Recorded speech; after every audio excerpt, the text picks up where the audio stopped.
Hello friends, आपका स्वागत है आपके अपने यूट्यूब चैनल एग्री यूनिक पर। आज के इस वीडियो में हम बात करेंगे एग्रोनॉमी के इकाई 6 के बारे में। पिछले वीडियोज़ में हमने इकाई 5 तक चर्चा कर लिया है। जो भी स्टूडेंट्स चैनल पर पहली बार आए हैं वो चैनल को विजिट कर लेंगे और पुराने वीडियोज़ देख लेंगे। वीडियोज़ पसंद आए तो उन्हें लाइक कर दीजिएगा और चैनल को सब्सक्राइब करके बेल आइकन प्रेस कर दीजिएगा, जिससे नए नए वीडियोज़ के नोटिफिकेशन आप तक पहुंचता रहें। तो चलते हैं आज के सेशन की तरफ। इसमें पहला टॉपिक है मानसून। इसके बारे में हम चर्चा कर लेते हैं। मानसून में पहला पॉइंट है, मानसून अरबी भाषा के शब्द मौसम से उत्पन्न हुआ है, जिसका अर्थ है ऋतु परिवर्तन होने से। यह आपका मोस्ट इम्पॉर्टेंट पॉइंट है, इसे आप नोट डाउन जरूर कर लीजिएगा। कई बार परीक्षाओं में प्रश्न यहाँ से बना हुआ है।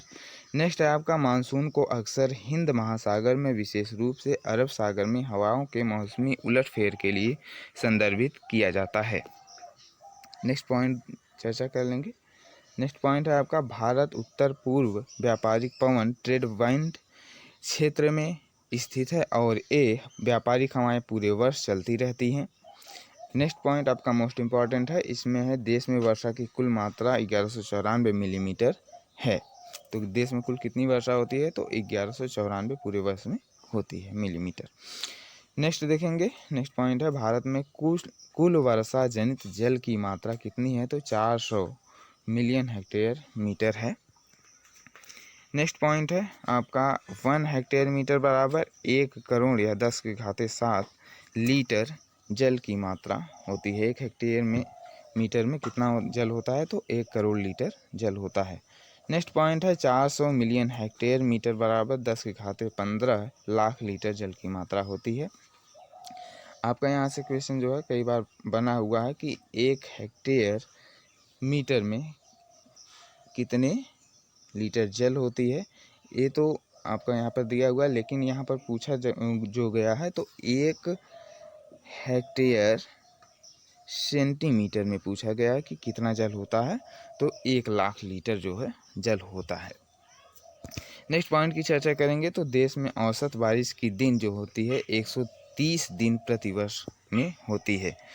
नेक्स्ट पॉइंट है, बारिश का दिन 24 घंटे के दौरान 2.5 मिलीमीटर से ज़्यादा वर्षा का होना बरसात का दिन कहलाता है। यह भी पॉइंट आपका मोस्ट इम्पॉर्टेंट रहेगा।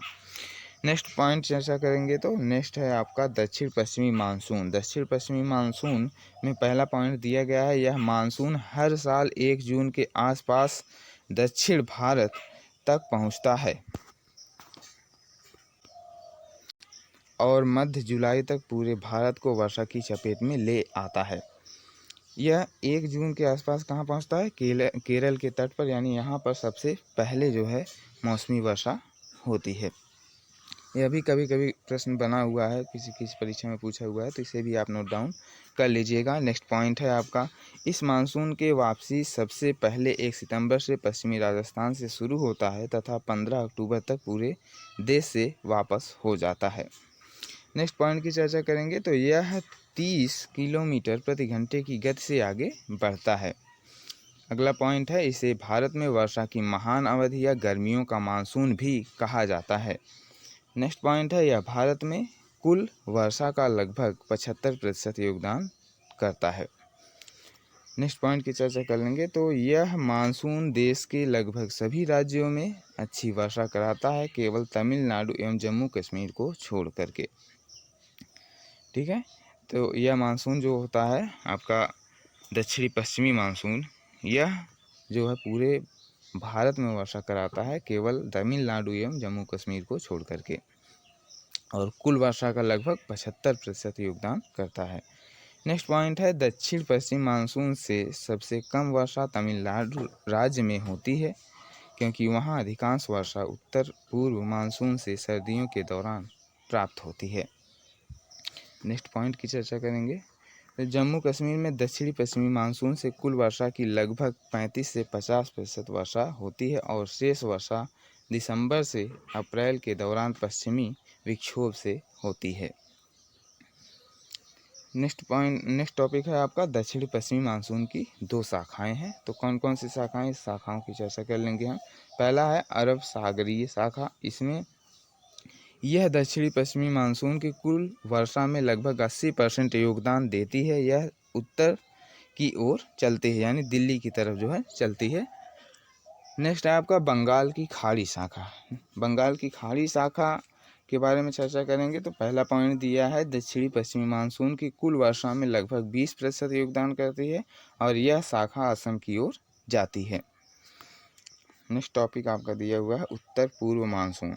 उत्तर पूर्व मानसून में पहला टॉपिक है उत्तर पूर्व मानसून लगभग 15 अक्टूबर को शुरू होता है और यह ज़्यादातर दक्षिणी राज्यों जैसे तमिलनाडु, आंध्र प्रदेश एवं कर्नाटक के कुछ जिलों तक ही सीमित होता है और दिसंबर के मध्य तक वापस चला जाता है।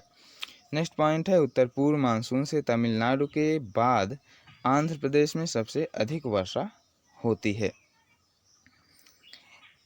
अगला पॉइंट दिया है इस मानसून को पीछे हटता मानसून के रूप में भी जाना जाता है। नेक्स्ट पॉइंट की चर्चा कर लेंगे। तो यह भारत में कुल वर्षा का लगभग 15% योगदान देता है। अब हम बात करेंगे पश्चिमी विक्षोभ का। पश्चिमी विक्षोभ में क्या दिया हुआ है। पहला पॉइंट है यह चक्रवात के रूप में पश्चिम से पूर्व की ओर चलता है। और दूसरा पॉइंट है यह सतह के ऊपर हवा में एक कम दबाव या चक्रवाती परिसंचरण के रूप में परिभाषित किया गया है। तो पश्चिमी देशों अरब देशों से चक्रवात उठकर खंभात की खाड़ी से नमी सोख कर हिमालय पर्वत से टकराकर जम्मू कश्मीर एवं देश के उत्तरी मध्य भागों में वर्षा कराता है। पश्चिमी विक्षोभ वर्षा कहाँ कराता है। तो उत्तर मध्य भागों में या भारत के उत्तरी भागों में वर्षा कराता है। नेक्स्ट पॉइंट दिया है इसकी दिसंबर से मार्च तक मुख्य अवधि होती है जो ठंडी वाली बरसात होती है, जिसे आम्र वर्षा भी कहते हैं, या यहाँ पर दिया हुआ है आपका मावट के रूप में जानी जाती है। नेक्स्ट पॉइंट है आपका जब पश्चिमी विक्षोभ उत्तर और मध्य भारत में वर्षा करता है तो रबी की फसलों के लिए बहुत उपयोगी होता है। उस समय क्या कौन सी फसल होती है आपकी, यही गेहूं वगैरह की ना। ठीक है, नेक्स्ट आपका टॉपिक जो पॉइंट दिया है यह है राजस्थान में स्थानीय रूप से मावट के रूप में इसे जाना जाता है। मावट या अमावट के रूप में भी जाना जाता है। यह पॉइंट आपका मोस्ट इम्पॉर्टेंट रहेगा, यहाँ से क्वेश्चन बने हुए हैं। नेक्स्ट है आपका अल नीनो। अल नीनो क्या है, एक घटना है जो समुद्र के तापमान में वृद्धि यानी पेरू के तट से शुरू करती है, वृद्धि करती है, जिससे भारतीय मानसून क्या हो जाता है, कमज़ोर हो जाता है और फलस्वरूप मौसम शुष्क रह जाता है एवं सूखा पड़ जाता है। यह अल नीनो है। इसके कारण क्या होता है, भारत में सूखा पड़ जाता है। नेक्स्ट है आपका ला नीनो। यह एल नीनो के विपरीत घटना है जो समुद्र के जल में ठंडी धाराओं के प्रवाहित होने से समुद्र के पानी का तापमान कम हो जाता है। यह भी पेरू के तट से ही शुरू करती है, जिससे भारतीय मानसून अच्छा रहता है या सामान्य रूप से अच्छा रहता है। फलस्वरूप समुद्र मौसम ठंडा व नम रहता है एवं वर्षा जो होती है वो अच्छी होती है। तो हमारे लिए लाभकारी कौन है, ला नीनो। नेक्स्ट है आपका कृत्रिम वर्षा, आर्टिफिशियल रेन क्या होती है, कैसे कराई जाती है, ये सब हम चर्चा करेंगे। इसमें पहला पॉइंट दिया है कृत्रिम वर्षा कराने या वर्षा को प्रेरित करने के लिए बादलों में बाहरी सामग्री के अनुप्रयोग को क्लाउड सीडिंग कहा जाता है। यह 2 प्रकार से होती है। तो ये क्लाउड सीडिंग जो शब्द है यहाँ से कई बार क्वेश्चन बना हुआ है, इसे आप नोट डाउन कर लीजिएगा। इसमें क्लाउड सीडिंग पॉइंट दिया है। तो इसमें पहला पॉइंट है 1 लीटर मेघ वायु के लिए एक नाभिक सिल्वर आयोडाइड या सूखी बर्फ को डाला जाता है।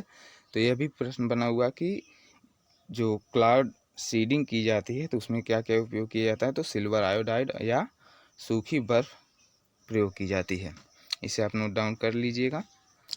इसके आगे है गतिशील क्लाउड सीडिंग में 1 लीटर क्लाउड एयर के लिए भारी मात्रा में 100 से 1000 नाभिक डाले जाते हैं। नेक्स्ट है आपका गर्म बादल निर्माण, वार्म क्लाउड सीडिंग। इसमें आमतौर पर सोडियम क्लोराइड का उपयोग किया जाता है। यहाँ से भी आपका क्वेश्चन कई बार पूछा जा चुका है, इसे भी आप मोस्ट इम्पॉर्टेंट के रूप में नोट डाउन कर लीजिएगा। नेक्स्ट टॉपिक की चर्चा करेंगे तो मौसम का पूर्वानुमान। मौसम का पूर्वानुमान में पहला पॉइंट है लघु अवधि पूर्वानुमान। यह जो होता है यह 3 दिन से कम या 72 घंटे तक मान्य होता है, 3 दिन से अधिक या नहीं होता है। फिर नेक्स्ट दिया हुआ आपका मध्यम श्रेणी पूर्वानुमान। यह 3 से 10 दिनों तक मान्य होता है। यह आरपीएससी के एओ 2016 में पूछा गया है और यह आपके 2021 पीजीटी में भी पूछा गया है, इसलिए यह मोस्ट इम्पॉर्टेंट क्वेश्चन के रूप में रहेगा, इसे आप नोट डाउन कर लीजिएगा। नेक्स्ट आपका लंबी अवधि पूर्वानुमान। यह 10 दिनों से अधिक अवधि के लिए मान्य होता है। नेक्स्ट पॉइंट की तरफ चलेंगे तो इसमें दिया है लघु अवधि का पूर्वानुमान दिन में 2 बार जारी किया जाता है और विशेष रूप से 36 घंटे के लिए वैध होता है। नेक्स्ट की तरफ चलेंगे तो लंबी अवधि के पूर्वानुमान 1 वर्ष में 3 बार जारी किए जाते हैं और फसल प्रणाली को चुनने के लिए उपयोगी होते हैं। यह आरपीएससी के एसीएफ एग्जाम 2021 में भी पूछा गया है, तो ये आपका मोस्ट इम्पॉर्टेंट पॉइंट रहेगा। नेक्स्ट की तरफ चलेंगे तो मानसून की भविष्यवाणी लॉन्ग रेंज फोरकास्टिंग की सांख्यिकी टिप्पणियों पर आधारित होती है। नेक्स्ट पॉइंट की चर्चा करेंगे तो जबकि कम अवधि के पूर्वानुमान के लिए पूर्वानुमान की सामयिक पद्धति का उपयोग किया जाता है। नेक्स्ट पॉइंट है NCMRWF national centre for medium range weather forecasting New Delhi में स्थित है। नेक्स्ट की तरफ चलेंगे तो पानी के गुण क्या क्या होते हैं इसकी चर्चा हम कर लेंगे। पानी के गुण में पहला पॉइंट दिया है वाष्पीकरण की अव्यक्त या गुप्त उष्मा 0 डिग्री सेल्सियस पर 580 कैलोरी प्रति ग्राम होती है। नेक्स्ट पॉइंट है उष्मायन की उष्मा 680 कैलोरी प्रति ग्राम किस पर होती है, 0 डिग्री सेल्सियस पर। संलयन की उष्मा 80 कैलोरी प्रति ग्राम किस पर, 0 डिग्री सेल्सियस पर होती है। पानी का उच्चतम घनत्व जो होता है वह 4 डिग्री सेल्सियस पर होता है। यहाँ से आपका क्वेश्चन बना हुआ है, इसे आप मोस्ट इम्पॉर्टेंट के रूप में नोट डाउन कर लीजिएगा। नेक्स्ट है आपका पानी जमने पर फैलता है आयतन से कितना प्रतिशत, तो 9% फैलता है। इसे अगर आपका जितना जल रहेगा उससे 9% ज़्यादा क्षेत्र जो है कवर करेगा कौन, बर्फ़। तो नेक्स्ट की तरफ चलते हैं। नेक्स्ट पॉइंट है आपका पानी का डाई इलेक्ट्रिक स्थिरांक कितना होता है, 80 होता है। नेक्स्ट पॉइंट दिया है पानी की विशिष्ट ऊष्मा 1 कैलोरी प्रति ग्राम होती है, जो तरल अमोनिया को छोड़कर किसी भी ज्ञात पदार्थ का उच्चतम विशिष्ट ऊष्मा है। नेक्स्ट टॉपिक है जल भराव। जल भराव क्या होती है तो इसकी चर्चा करेंगे हम। तो ऐसी स्थिति जहां मृदा के बृहद एवं सूक्ष्म दोनों छिद्र अस्थायी रूप से या अस्थायी रूप से भर जाते हैं उसे हम क्या कहते हैं, वाटर लॉगिंग क्षेत्र या जल भराव क्षेत्र कहा जाता है। यह भी आपका मोस्ट इम्पॉर्टेंट है, इसे आप नोट डाउन कर लीजिएगा। नेक्स्ट है आपका जल भराव से क्या क्या नुकसान होते हैं। तो पहला पॉइंट है इसमें ODR ऑक्सीजन विसरण दर क्या होती है, कम हो जाती है। नेक्स्ट है रेडॉक्स पोटेंशियल को कम करता है। नेक्स्ट पॉइंट अच्छी वायुवीय मृदाओं का रेडॉक्स पोटेंशियल 400 से 700 MV होता है। नेक्स्ट की चर्चा करेंगे तो नेक्स्ट पॉइंट है आपका जबकि जलमग्न मृदा का रेडॉक्स पोटेंशियल 250 से -300 MV होता है। नेक्स्ट पॉइंट है जलमग्न मृदाओं में विनाइट्रीकरण नुकसान ज़्यादा होता है। यहाँ से भी आपका क्वेश्चन बना हुआ है, इसे भी आप नोट डाउन कर लीजिएगा। नेक्स्ट है आपका जलमग्न धान के खेत में सल्फेट अपघटित होकर सल्फाइड में बदल जाता है, जो बाद में H2S में बदल जाता है। इसलिए H2S की विषाक्तता के कारण धान में अकोची नामक व्याधि का कारण बन जाता है।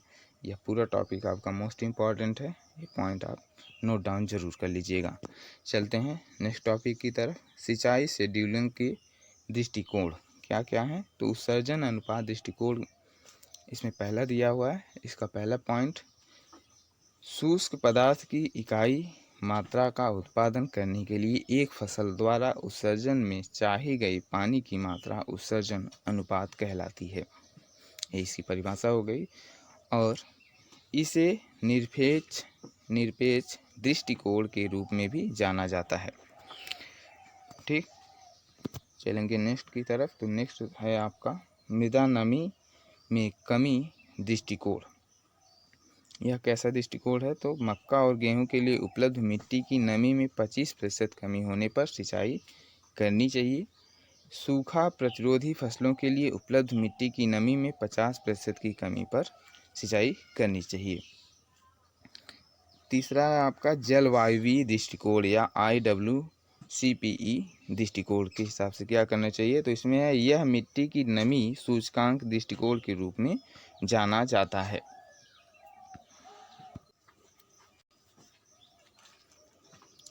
नेक्स्ट पॉइंट है IWCPE का अनुपात मिट्टी की नमी के तनाव सूचकांक के रूप में कार्य करता है। नेक्स्ट टॉपिक पॉइंट की तरफ चलेंगे। तो कम IWCPE का अनुपात होने पर अधिकतम तनाव होगा।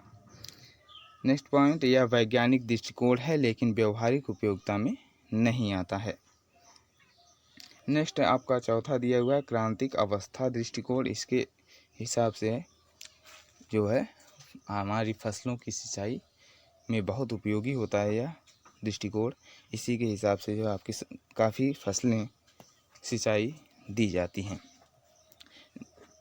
इसमें पॉइंट दिया है विकास की अवस्था, जब पौधे पानी की कमी के प्रति सबसे अधिक संवेदनशील होते हैं और कमी के सुधार के लिए सबसे अधिक संवेदनशील होते हैं, उस अवस्था को महत्वपूर्ण नाजुक या क्रांतिक अवस्था कहते हैं। तो इसमें देख लेते हैं कि कौन कौन सी क्रांतिक अवस्था किस किस फसल की है, दिया हुआ है आगे। इसमें सबसे पहली फसल है धान। धान में क्या होती है? इसकी महत्वपूर्ण क्रांतिक अवस्थाएं जो होती हैं 3 होती हैं। पहला है आपका बूटिंग स्टेज, दूसरा पेनिकल इनिशिएशन एवं तीसरा है पुष्पन। ये 3 आपके महत्वपूर्ण क्रांतिक अवस्था होते हैं धान के। और IWCPE रेशियो क्या होता है? 1.2 होता है, जो हाईएस्ट होता है, सबसे हाईएस्ट। नेक्स्ट है आपका गेहूं फसल दिया हुआ है। तो गेहूं में कौन सी आपकी क्रांतिक अवस्थाएं होती हैं? तो इसमें कुल 6 होती हैं।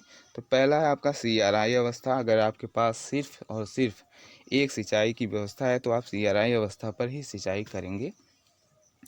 नेक्स्ट की चर्चा करेंगे। तो इसमें नेक्स्ट है आपका टिलरिंग, तीसरा है ज्वाइंटिंग, चौथा आपका दिया है फूल निकलते समय, और पांचवा है दूधिया अवस्था, और छठा डफ स्टेज। डफ स्टेज का मतलब है जब दाना जो है पकना शुरू हो जाता है, जस्ट उसी समय की सिंचाई जो है डफ स्टेज या पकने से पहले की सिंचाई कहते हैं। इसका जो रेशियो होता है वह 0.9 होता है। नेक्स्ट फसल है आपका मक्का।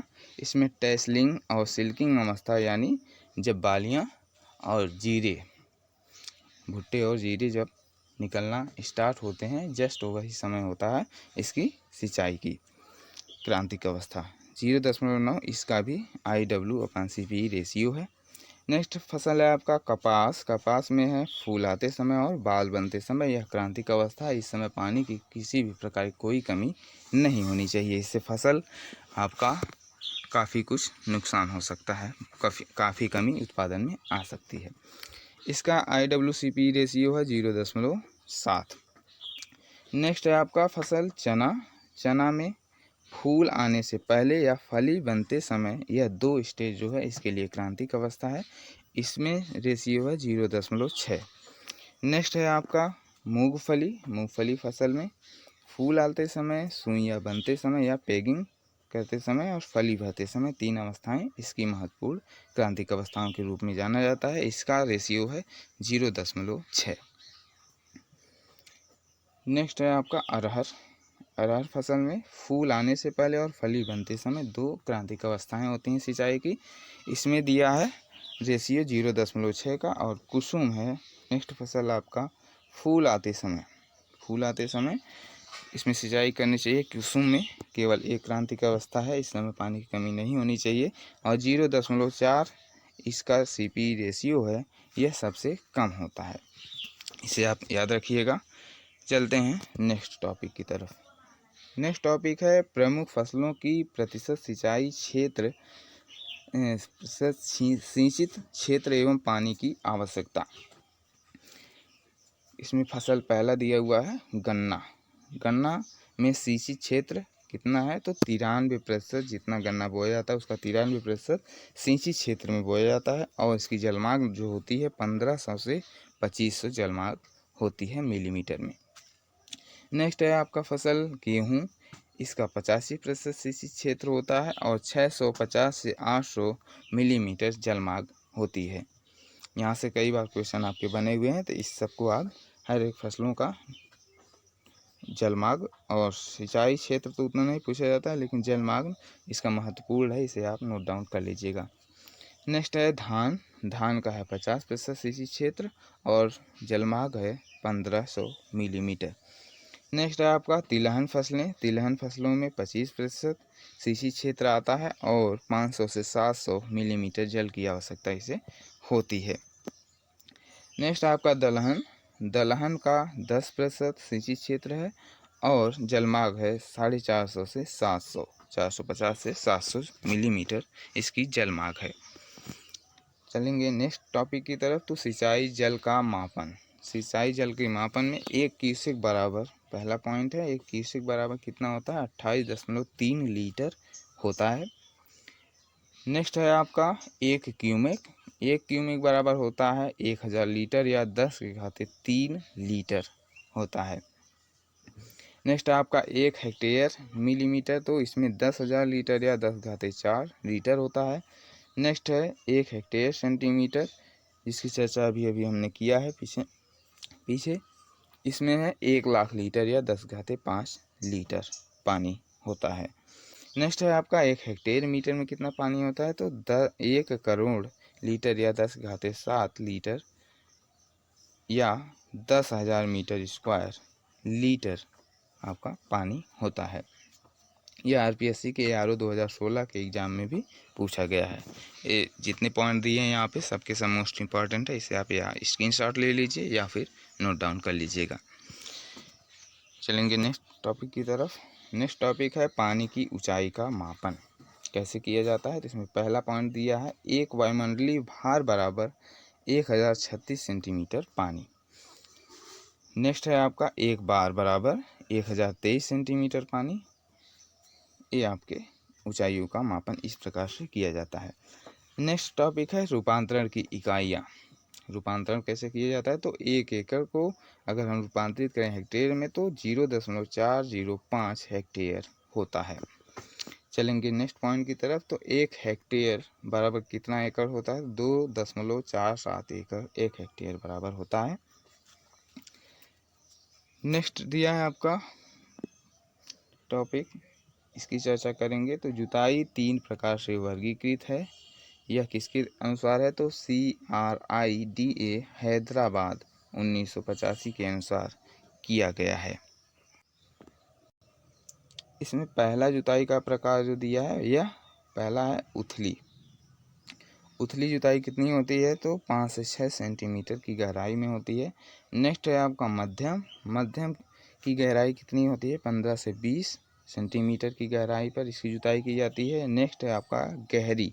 गहरी में 25 से 30 सेंटीमीटर की जुताई की जाती है। चलेंगे नेक्स्ट टॉपिक की तरफ। इसमें है वाटर शेड प्रबंधन। यह क्या होता है तो यह भूमि की एक प्राकृतिक इकाई होती है जहां पर वर्षा जल इकट्ठा किया जाता है एवं जिसके अपवाह का निकास एक सामान्य आउटलेट के माध्यम से क्षेत्र से बाहर निकलता है एवं किसी नदी या अन्य जल निकाय में बहता। नेक्स्ट टॉपिक है वाटर शेड का वर्गीकरण। इसका वर्गीकरण देख लेंगे तो यह 5 प्रकार से वर्गीकृत किया गया है। तो इसमें सबसे पहला प्रकार है मैक्रो वाटर शेड। यह सबसे बड़ा वाटर शेड होता है। तो यह 50,000 हेक्टेयर से जितना ऊपर का क्षेत्रफल होता है यह मैक्रो वाटर शेड का होता है। नेक्स्ट है आपका उप मैक्रो वाटर शेड। यह 10,000 से लेकर 50,000 हेक्टेयर तक फैला होता है। तीसरा है मिली वाटर शेड। यह 1,000 से 10,000 हेक्टेयर तक फैला होता है। नेक्स्ट है आपका चौथा माइक्रो वाटर शेड। यह 100 से 1,000 हेक्टेयर तक फैला होता है। नेक्स्ट एंड लास्ट है आपका मिनी वाटर शेड। यह 10 से 100 हेक्टेयर के क्षेत्रफल में फैला होता है। ये थे आपके वाटरशेड के वर्गीकरण। आपका इकाई 6 यहीं पर समाप्त होता है और आज के लिए बस इतना ही। मिलते हैं नेक्स्ट वीडियो में, तब तक के लिए आप सभी को धन्यवाद। वीडियो पसंद आए तो लाइक ज़रूर कर दीजिएगा।